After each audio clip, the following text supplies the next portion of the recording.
43.8 bilyong halaga ng iligal na gamot na samsam sa administrasyon ni PBBM. Umaabante sa balita, Edwin Balasa. Abante Radyo Live Report.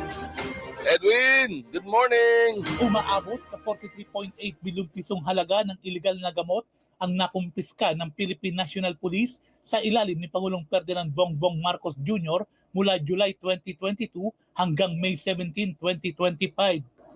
Ito ang sinabi ni PNP Public Information Office Chief Police Colonel Randolph Tuanyo sa isinagawang press briefing kahapon sa Campo Crame. Ang nasabing datos ay mas mataas ng 29.4 bilyong piso kumpara naman sa 14.3 bilyong pisong halaga ng iligal na gamot na nakumpiska ng Administrasyong Duterte mula July 2016 hanggang Mayo 2019. Dagdag pa ni Tuanyo na sa kabila na mas maraming bulto ng ilegal na gamot ang nakumpiska sa Administrasyong Marcos ay hindi naman ito naging madugo kumpara nitong nakaraang administrasyon.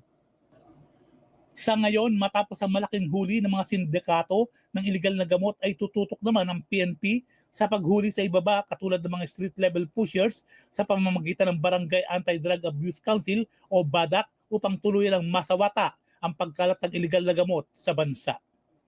Ako si Edwin Balasa ng Abante Radyo. Ito ang balitang mabilis, mabangis, walang minti.